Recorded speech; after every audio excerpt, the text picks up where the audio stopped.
All right. With that, we can finally move on to the 49ers versus Bengals. And I'm going to quickly give a little bit of rundown on my prediction because I did make a minor tweak to my prediction.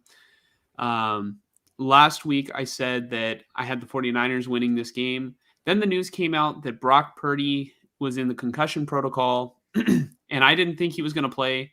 And so I texted Mike, and I asked him if I could change my prediction if Sam Darnold started. So I still thought the Niners were going to win the game if Brock Purdy started. And that was just me sort of being hopeful. I wasn't like confident with my prediction, but I just figured that the Niners wouldn't drop 3 in a row. And I really want to have Mike spearhead it today with the Niners because Mike over here was actually at the game. So Mike, can you tell us about your experience, anything that stood out to you, and maybe talk about what it was like for you? And were you wearing Raider gear in the Niner Stadium? I was wearing a Raiders t-shirt, but over my t-shirt was a San Jose Sharks sweatshirt, and I was wearing this is my like go-to hat, but I was wearing a San Jose Sharks hat as well. I just wanted to go in there and play it neutral. Scared? No, just playing. No, I mean I've gone to previous games in Raider gear, and I've caught shit for it, but nothing major. It's mostly fun. I mean, I think Niner fans aren't gonna get too mad when their team is doing good, which the past times that I've gone there, they've won games, but this time they didn't. And you're not the type of fan to be vocal and like, hey, everybody, fucking Raiders, like up in the stands. Like you're not that type of dude. No, the only way I would be anywhere similar to that is if the Raiders were like the 1 seed in the league. I'd probably walk in there with full-on Raiders jersey and everything, and I wouldn't be saying anything, but I'd just be nodding at people like, yeah, that's right. But I mean, things that I noticed, I mean, the fans were obviously, like, it was a good atmosphere. There weren't too many Bengals fans, probably because they went to the wrong city. They thought they were supposed to go to San Francisco, but they didn't know they were supposed to go to Santa Clara. But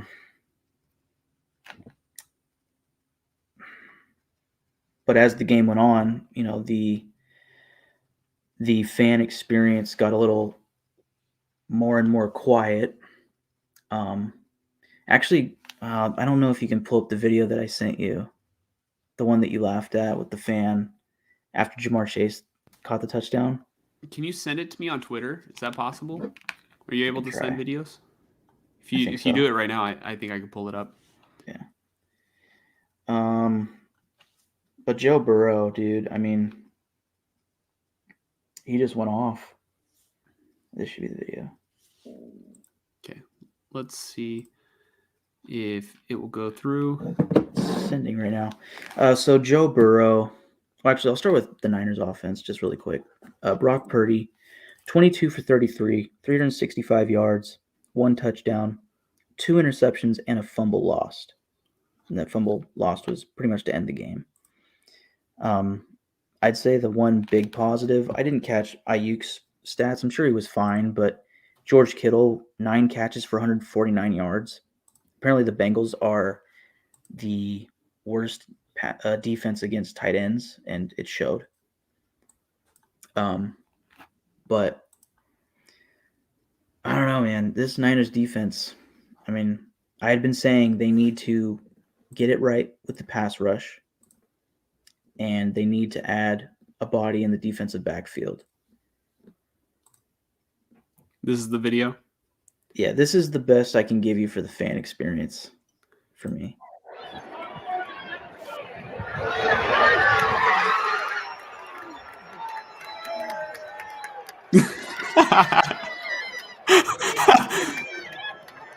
Oh my God. For reference, those two guys, I think they knew each other. I think before the game started, they like dapped each other up and like hugged and all that. So it was more playful banter than anything. It's hilarious though. He's like, yeah. Hey, you. Yeah. But I mean, yeah, early on, I mean the most loud the stadium got was when there were 2 plays. One was the first forced fumble, the one turnover for the Bengals in this game, in the red zone right before halftime, where the Bengals had a chance to go up 21-10, I want to say, and the Niners forced a fumble on like the 3-yard line, and you texted the group chat and you said the Niners are the luckiest fucking team. Yeah, it's just, I don't know. Every time I think of like the Niners, they're like the type of team that like they get turnovers in the red zone when like the Raiders don't. And then turns out the Raiders got a turnover in the red zone against the Lions, so it's whatever. But I was just sitting there like, dude, that's a massive break. And it was a good clean punch at the ball. I didn't see the replay until after the game. It was good. But I also, I mean, you know this. I was watching, like, obviously I'm at the game, and usually the process for like replays is like maybe a ref will like, wave it down, like, we're gonna go to a fucking camera replay. And it was like the first touchdown of the game for the Niners. So now 7-7. McCaffrey gets the 1-yard touchdown score. I didn't even see a replay. Like, I saw it from my point of view because he was in the end zone that I was sitting closest to. I was not convinced 100% that it was a touchdown. I thought he might have got his knee down as his ball was tucked on the 1-inch line. But they did, like, to me, they didn't even review it. It was like, no, he's in. 17 in a row. Easy. I'm sure they did review it, and maybe it was clear that he got it, but that shit was quick. Like, he scored, and the kicking unit was out there, and they were kicking the ball within 20 seconds, it felt like. I was like, where's the scoring review? And that's, like, it's fine. It's on all scoring plays, they do expedited replays. So, like, if it's clear, they don't have to take a closer look at it. Yeah. So it was probably just like, clear. I guess so, but I was like, from my point of view, it looked like a knee could have been considered to be down, but obviously it was a 1-yard rush touchdown. It's like, whatever. But, and then like the fumble on the 3-yard line, I was like, well, that was a quick ruling, even though you see the replay later. I'm like, okay, that makes sense. But then the loudest that the stadium got was when Jamar Chase fumbled and Niners recover, and then the defensive player that recovers it gets like tackled, but he fumbles. Another Niner picks it up and starts running for like 30 more yards. Once that Niner picked it up and ran for more yards, it was loud. But I was sitting there going, that's an incompletion. And I'm sure they cut to commercial break, if I had to guess, because maybe they were reviewing it. I don't know. But I was texting the group chat like, dude, that was not a fumble. In all caps, too. In all caps, I was like, there's no fucking way. There's no fucking way that's a fumble. There's no way. Because I saw it, and it was so quick. He, like, was catching it, but then he was still, like, trying to gain possession, and then it got popped out. I was like, you can say he made a move, but the ball is not still. It's like if he's trying to catch a pass and he's moving the ball as he's stepping out of bounds, it's like, that's not a catch. He didn't have control. I think in slow-mo, it looked more like he caught it and tucked it in. But if you play it in like full, at full speed, you just see that it's like a bang bang play that he never like fully established possession. Right. You know what I mean? Yeah. So I was probably one of the few people in that stadium that was like, no, that's not a fumble. And then it was a 3rd down, so they punted, but obviously it didn't. If it was considered a fumble, it may have changed the tide of the game. You were one of the few people in that stadium, like, through the text on the group chat. You're like, call it back, Roger, call it back. Hey, shut up, everyone, get him. Rips off. Hey, he's wearing Raider gear. They just fucking jump you right there on the spot. Yeah, no. And then last thing I'll say about the stadium experience. And it's not your first Niner game. It's just so everybody knows. Yeah, by far. I mean, this was like my 3rd or 4th, maybe 5th at Levi's. I'd never gone to Candlestick. This game made me miss Oakland Raider games. Because I was just sitting there like, there's a huge difference between Oakland Raider fans and Santa Clara Niner fans, at least in my opinion. Because, okay, Oakland Raider fans, never knew when to shut the fuck up, but they at least knew when to sit the fuck down. Niner fans do not know when to sit down. At least the ones that I just go get so lucky to sit behind. Because the one guy that I was sitting behind, every second down, he's standing up.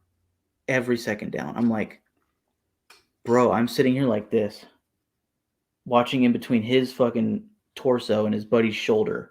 I'm like, dude, this is so stupid. But I'm not going to stand up because I'm not that into this game, and I'm not trying to make the person behind me struggle to watch the game. It really is a trickle effect because I sat in those exact same seats that you sat in, and I feel like I know the fan that you're talking about because I had to do the same thing. But like I was able to see when I stood up, and then the people behind me were like, "Hey, can you sit down?" And then like you know, I was just like, "I'm trying to watch the game." And then I like tried to I try to be nice, like stand to the side a little bit, but I'm like, I paid good money for these tickets. And you know if you want to be all it was an exciting game too, versus the Packers on Sunday night. Like it was a crazy game. But you know I I remember having to like hunch to one side, and I think I forgot what it was, but I think Pia told me that like somebody else a couple rows in front like asked somebody to sit down, and the guy pointed and he goes, "No, you stand up." So Yeah. it's funny that you mentioned that Niner fans don't know when to sit down. Yeah. And like when a big play happened in Oakland, everybody stood up. It was like in San Francisco, like they don't, very specific, annoying fans don't know when to sit down. But then on like big third downs, other people aren't standing up. Like I'm looking around, I'm like, dude, they're not standing up behind me. I can't stand up because I'm not a dick, you know? Well, you sat in So like the like season ticket holder section, so they're like, "Oh, I've been to enough games. I'm just here to get my money's worth." maybe, but like on big third downs, it's like, okay, time to stand up and like big play. Let's get excited. It's like they don't even stand up when they're supposed to. I'm like, dude, what are we doing? Like Oakland fans, if one person stood up, everybody stood up. If one person's yelling, everybody's yelling, right? Mm-hmm. The only issue Oakland fans had was yelling too much when the offense was on the field. That was the only thing. Yeah, And like getting into fights when they're drunk, but that's every team's fans. yeah. I think the Niners specifically, they have like a little graphic that goes, quiet down while the offense is at work. And it's like a Yeah. construction little graphic. Yeah, the Raiders at some point implemented that when they had Carr, because Carr was so notorious for like when he was on offense on like third downs, he would just get so flustered. Yeah. Um, yeah. So, So anyways, I mean, let's wrap back up like, yeah, the game. back to the game. Joe Burrow was on fire. 28 for 32, 283 yards, 3 touchdowns. Jamar Chase, 10 catches, 100 yards, a touchdown. Joe Mixon on the ground, 16 carries for 87 and a touchdown. I feel like that's got to be one of the better rushing performances against this defense this season. 49ers had more total offensive yards compared to the Bengals. Niners had 460. The Bengals had 400. But the Niners had 3 turnovers compared to the Bengals only having 1. I think they both shared a pair of red zone turnovers. It was a good game.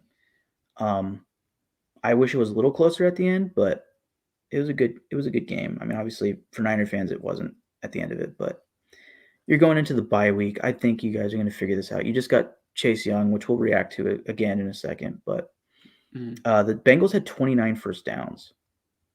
That sounds like a lot. Yeah, and a lot of them came on first and second down. Like they just could not be stopped. Like, Yeah. the Niners were the Grand Canyon, or I just they think their defense is a pass funnel, dude, and that's why you need to get a guy like Chase Young. You need to go out there and affect the passer, and that's going to help the defensive backs. And getting Chase Young, you might not need to go and get Jalen Johnson anymore. Then for a third round pick, you probably were going to have to spend more for Jalen Johnson.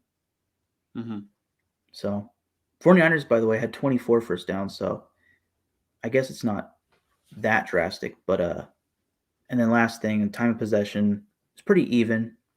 Bengals had about 3 minutes more, time of possession than the Niners. Yeah, the difference in the game was really the turnovers. And Brock Purdy committed all 3 of the turnovers. And do I think it's time to bench Brock Purdy? No, I don't think it's time to bench Brock Purdy. As bad as Brock Purdy has played over the past 3 weeks, Sam Darnold is not going to be the answer. No. They have, I feel like a lot of the Niners' problems has to do with a lot of their coaching on defense and on offense.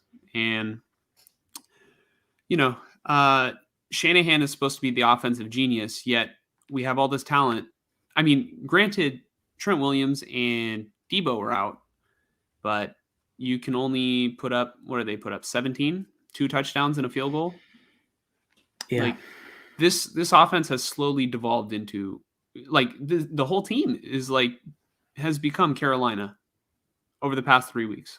Yeah, and McCaffrey had another big game. I forgot to give his stats, but I think he had over 100 yards and at least 1 touchdown. Right? Yeah. I mean, McCaffrey played fine. McCaffrey's not the problem. I think the problem is funneling the entire offense and running it just through McCaffrey. Like you've got Brandon Ayuk, you've got George Kittle, even Juwan Jennings is pretty good. Like, make something happen, get creative. Ray McLeod, there should have been more like jet sweeps. Try to get guys. If your offensive line is struggling, go away from the offensive line. Run outside. Use your blockers like Juwan Jennings on the outside.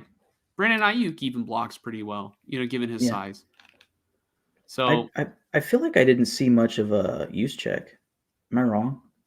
No, I feel like I was talking to Joey about it yesterday, and Joey said that like after Juszczyk got the ball, you almost like he disappeared on the field, and like I don't know if he got like pulled from the game, but I definitely didn't notice him after like the last play that they gave him. Like they gave him like I forget if it was like a rush or a little shovel. Yeah.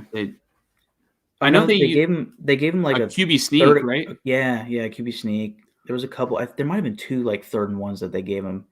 He didn't get the first one, but I think he got the second one like barely. I want to say, but I mean, my whole point with Juszczyk is like, I remember, I think it was 2019. They gave like a sweep to Debo. Excuse me, and they have him cut across the line to the right, and his lead blockers were George Kittle and Kyle Juszczyk, and it's like, yeah, go ahead and stop that. Mm-hmm. It's like that's what you need. You need plays by design, more plays by design. You need more passes by design. I think if Purdy's having an issue, which by the way, like if you take away his interceptions and fumble, he was dealing. He played pretty well. Yeah, he was dealing. He was tearing it up to Kittle, and he had some great passes to Ayuk too. And then McCaffrey's McCaffrey. But I think when you get Debo back after the bye week and you get Trent Williams back, you just need to do sort more of spread out a little bit. Yeah, and you just get a little bit more design in the play calling, and I really think you guys are going to be fine. I kind of went off in the group chat because there was some talk about the Niners and fans reacting to this 3-game losing streak, and it's like, I understand Niner fans being worried. Like I just got off the phone with my uncle, and he's like, "Oh, isn't it?" I'm not going to repeat what he said, but basically, both of our teams are garbage, and I'm like, honestly, I really think the Niners are going to be fine. You were like, you shut your mouth right now. My team's garbage. Your team is just playing like garbage. Yeah, and there's different levels to the Raiders and the Niners, struggling this season. I think Purdy's fine. I know he's turning the ball over more than usual, but I'm sure a lot of you guys have seen the video of and the stat saying, Purdy may have gotten concussed at the end of the Vikings game, or at least around like maybe 4 minutes left in the game or something. After that play, he threw like 2 interceptions. And it was like his stats were perfectly good. And then after the concussion, And then he plays this week. He's probably the only player, at least quarterback this season, that played the next week after a potential concussion. It was probably proven that he didn't have one or something, but still. And there was actually a play in this game against the Bengals where I think it was at the end of the game again, where he got hit. He falls back and his head bounces Yes. off the turf, and he immediately like grabs his helmet, but then he got Okay. helped up. So I rewatched that play, the exact one that you're talking about, and I saw different angles of it. Mm, And I wonder, because the immediate reaction is like, he grabbed his head after, and I thought, oh, he's probably got another, he's probably concussed again. Get him out of there. And they kept him in mm, the game, but when I saw it from another angle, that was the play where he threw an interception, mm, and obviously they got the roughing the passer call that negated what would have been his third pick. right. And you know he like bounces his head off, looks up, sees that the ball is getting picked, and then that's when he Yeah, that's when he put his hands on his head. So I don't, and that I makes mean, it sense. could be a combination of both. It could, but I feel like if he was really in pain, he wouldn't be looking at the interception. He would probably be holding Yeah, his head and going back down, like, you know. yeah. I don't think he got concussed. I think he was fine. He was like you said. He's probably reacting to the interception that ended up getting called back. But then like the next play, he fumbled it, which I Mhm, mean it's whatever. Like he was trying to evade the rush, but it was too much. mhm. What did I But tell you last week? Or I don't know if it was last week, but what did I tell you about Purdy? I said that he rarely throws outside the numbers, right? mm, And there was, at least when he's in the pocket, I said that he likes to get outside the pocket, make those throws easier for him, so that way the throws are like right in front of him. mm, When when he threw the ball outside the numbers to Brandon Ayuk, I want to say it was on the left. It should have been picked, but it wasn't. Um, and both of Brock Purdy's interceptions, well, really all three, except for one got called back. All three of his interceptions were over the middle. And mm. that's where I find that he's throwing the ball most of the time. So the Niners offense has become so one dimensional that I mean, Purdy's not getting outside the pocket like he used to. And, he was under duress like all game. You're missing Trent Williams, which I also wanted to mention. We talked about who's the most valuable player on the offense. I think, some people would say McCaffrey. Some people, like me, I said Purdy. It's Trent Williams. I think you said Trent Williams. I said Trent Williams. Yeah, I mean Yeah. he's been out for now 2 weeks, and they lost both of them. And he got hurt during the Browns game. So, Yeah, you know, so it's maybe that's the difference. Like he's the yeah. glue that's been holding the O line together. But I But also did say I picked Trent Williams because it's easy to pick Purdy, and yeah, I think McCaffrey. If the Niners were winning these 3 games and they were the lone undefeated team, I would be voting McCaffrey for McCaffrey. MVP. Like period in the league. Like Mahomes, I hope to God Mahomes does not get MVP this season because he's not playing like it. It's gonna Mhm. be some bullshit where either he gets it or maybe Joe Burrow gets the Bengals and just starts a big eruption right now, and maybe he gets MVP. But like, I can't find a clear cut MVP candidate. There are Tua, quite a few. Tyreek. Yeah, honestly, I was thinking about this. I think Tyreek Hill. Honestly, I think right now he should be the He might MVP. win Offensive Player of the Year. He will. And He should. you know what won't make If not sense? McCaffrey. If not You know McCaffrey. what won't make sense? If Tyreek Hill wins MVP but doesn't win Offensive Player of the Year. What the hell does that even mean? Like, all right, let's just say he wins MVP, but McCaffrey wins Offensive Player of the Year. What do you mean? Why Yeah. isn't it like a clean sweep? What's the difference between the voting? Yeah, I mean it's probably a matter of like a what do you call that? Compensatory, sort of thing. Like, oh, Compensation, we're like yeah, like participation oh trophies, like yeah. But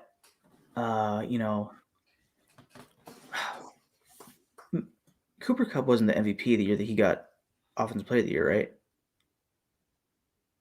I don't think so. I think Hmm, the did Todd Gurley win an MVP? He might have. I don't know. I don't remember, but I mean, MVP is always a quarterback thing. It's just I think right now, to me, there's no quarterback that's really doing it like that. Like Tua's Like clear throwing too many cut. picks. Yeah, Tua's throwing too many picks to be getting MVP. Mahomes, he's losing games that he shouldn't, and he's not like tearing it up like he usually does. How about Um, Lamar? Lamar maybe, but even his stats aren't really that impressive. Like he has an impressive game, and then he has like a meh game. Well, You fantasy know? wise, I think he's playing really well, like actual football wise. But like he'll have like the meh game, but they're like up by a lot, and they're just like trying to wind down the clock. Yeah, it's a good choice. I think he would need to have a big, consistent Statement. statement. Somewhere towards the late part of the season to really earn it. Either way, somebody has to do it. But that's a whole other topic. Hmm. Um, But yeah, in terms of not going back to like the whole Brock Purdy thing, he's I don't know if he is going to be the long term, this guy is going to be the quarterback for the next 10, 15 years. Like I don't know that. I can't tell the future, but Brock Purdy needs to stop turning the ball over, and he knows it. I don't have to tell Brock Purdy that. Everybody knows that, you know, you can't win football games giving the team, like 30% of your possessions. Um, he's got to protect the football better and be less predictable because I swear he's throwing floaters over the middle and they're bound to get picked. He should have had 4 or 5 interceptions. well, I think in the offseason you were saying you were worried that teams would start to figure out Purdy as he gets more tape. You Yep. know, And look what's happening. It'll be telling to see how he bounces back from it. yeah, and I think. Oh, damn it! I mean, I should have said this in the Raiders column, but I think a new favorite target for me for head coach for the Raiders is Lou Anarumo. I think is how you say it, the defensive coordinator for the Bengals. He knows how to show up against great teams. Um, but that's we were talking about that earlier. So, Mm-hmm. um, but yeah, I mean, the Browns game that was it was a rainy game and all that, but it was not a good one from Purdy. The Vikings game ended out pretty bad for Purdy, but really that game felt like the Vikings offense was just on a different level, and the Niners defense was just not there for it. And then a little bit similar here, but the Bengals defense clearly had answers for Purdy, and I think there might be something, as far as Purdy being prone to throwing within the numbers, right? Mm-hmm. Like it looks like they're playing linebackers a certain way in the zone, maybe to trick Purdy into throwing interceptions. I mean, the Pratt interception was kind of a lucky swat and catch, while Purdy was on the run. Um, but the second pick that Purdy threw, that was like the best uh, excuse I can give for Purdy is that he had the center or guard in his view blocking that linebacker. So he thought it was single coverage and the guy was behind him, but it turns out there was a linebacker standing right there and he just didn't see him. But Mm-hmm. So that first interception that you talked about that was kind of lucky. So Purdy made 3 mistakes on that play. mm, The first one being that he missed the handoff. It was supposed to be a rush and it would have been a walk-in touchdown on the right. which is The funny. second the second was that he decided to throw the ball and there were going to be linemen downfield, so it was going to be a penalty anyway. Hmm. Yeah, And third is that he threw the interception. So he should have threw it away. yeah, I mean, you might get intentional grounding, you might get this and that and the Yeah, other. but he was out of the pocket though, right? I mean, you probably still get Yeah, the but illegal man downfield, but which at is still a least you just penalty. throw it out of bounds. But maybe Brock's just got to like run that one or slide. Yeah, yeah. But I So see he was trying to make a play, but you have to think about the situation that you're in. Like if you miss a handoff, there are going to be linemen down the field. And it's a split-second decision, so I don't know if I would have done any better in that situation. You know what I mean? It's tough, but he's the NFL quarterback. I'm not, and he needs to protect the football better. And the defender made a hell of a play, and unfortunately, you miss out on points there that you really need. Like, I think we were down 7 at that point, and it looked like maybe we might score and, get right back in this. Then the Bengals take the ball down the field, score, I think, another touchdown, and, then the Niners are playing catch-up, which they cannot do that to save their lives under Kyle Shanahan. And they have, their philosophy is we're going to get up on you, play good defense, and maintain the lead in the time of possession and milk out the clock. And that seems to be their only way to beat you. Yeah. If it's a close game. Otherwise, they just have all the best players in the NFL and just dog you. But Steve Wilkes has got to be better, and the defensive line is going to be got to be better. And we're about to get into an addition to the defensive line in just a minute, and then I got to get out of here. First, I'm going to take this comment. PS says, "Hi boys, hi Pia." Hello. I will say this. Saw a stat. Shanahan, I think in his coaching career, I'm not sure, but when down 8+ points in the fourth quarter, he has never won a game, and it's north of 30 games. He's 0-37. Yeah, that's crazy. Derek Carr led Raider teams have won games like that. That's insane. To be fair, I want to see other coaches' records in the same set of circumstances, because when you're down 8+ in the fourth quarter, I'm sure it's a low percentage anyway. But the fact that he hasn't won any, and I don't think the number gets better when it's 7 points. I don't think the number really gets too much better when it's 3 points, right? Mm-hmm. So Shanahan's teams just struggle. If they're behind in the fourth quarter, you know what? Just go home, avoid the traffic. This dude's he doesn't understand. He's looking at his playbook and he's like, I'm gonna call these runs here, and he doesn't trust the quarterback to pass the ball. And it's, if you can't trust Purdy, why did you call him the real deal? It's what's that scene from SpongeBob where he goes, I don't want it. He goes, then why did you ask for it? You know what I'm talking about? Yeah. Brock Purdy was the guy that he wanted. He got rid of Trey Lance, the guy that he wanted before. And then the guy that they wanted before that, made the highest paid player in the NFL, wasn't good enough for them either. Yeah. If you wanted Kirk Cousins, why'd you get Jimmy? You mentioned Trey Lance. I was thinking about it this morning. You were right. He the perfect landing spot for him would have been the Falcons, because they just benched Ritter for Heineke. Right, but also, I think I was pretty on as well with my pick of the Vikings, because imagine Trey Lance right now on the Vikings. Oh, my God. Vikings fans would feel so much better. Now they got to deal with Josh Dobbs. Yeah. Well, Josh Dobbs, to his credit, is not that bad. He's not as bad as – yeah. I want to just drop – was that it for the Niners? Niners, other Bengals. Yeah. So I just want to say this. They just got to do better all around, and we'll talk about it in the bye week. Yeah.